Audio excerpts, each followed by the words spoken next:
Critter Trades here, and today I'm going to review the Thule XL cargo box. So first I'm going to show you how easy it is to put up on top of the car and take down by yourself. It's super easy if you have two people. I'm going to show you how it is with one person. If you have a really tall car like an SUV, it's going to be extremely difficult to do on your own. So again, I'll show you how it works with a little bit shorter car like mine.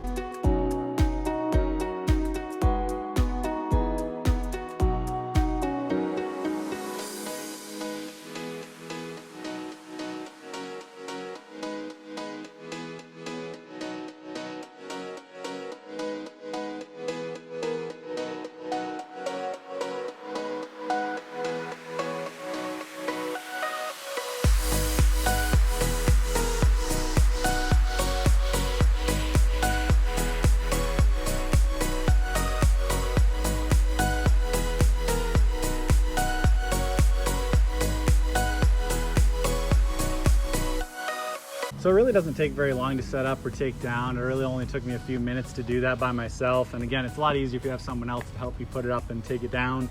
So the things I really like about this cargo box, it stays really well. When you tighten down the latches, it really sticks on there good. I like that you can't leave the key inside the box. So if it's open, the key can be in it. But if it's closed and your key is out of it, then no matter what, it's locked. You cannot unlock it and pull the key out. The key stays stuck in there if it's unlocked, which is really nice. I like that feature that it has. It has a very wide angle range for different size crossbars, which is really good. And I like the size, it's huge. You can fit a ton of stuff in there. The wind noise is actually really good.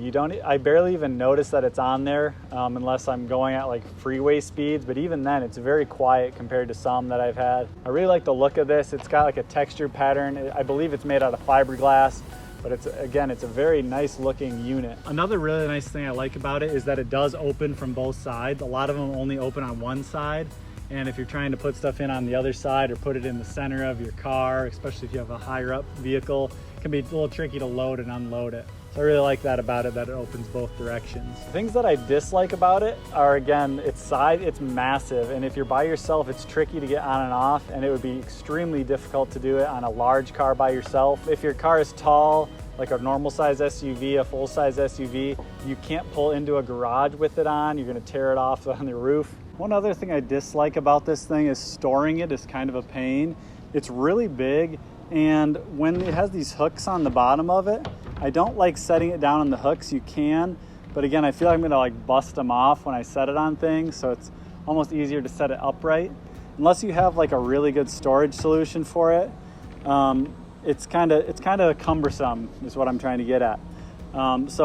Ideally you would have something where you could hang it on the hooks or maybe hang it upside down in the top of your garage, but it just takes up a ton of room, and it's really kind of tricky to move just because of how large it is. It's a really massive unit. I mean, you can see I'm 6 foot tall and it's well up above my head. So overall, I think this is a really great unit. My favorite things about it are it's really big, it looks really nice, it opens on both sides, and you can't leave the key in it when it's locked, and so that you know it's locked before you take your keys out.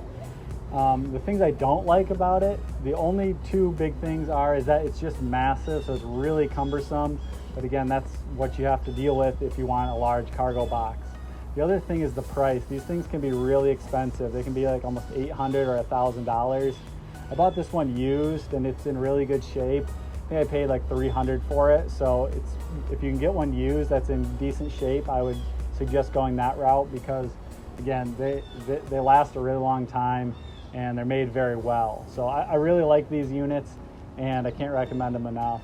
If you like what you saw, please subscribe, because it's super helpful to me. Thanks for watching.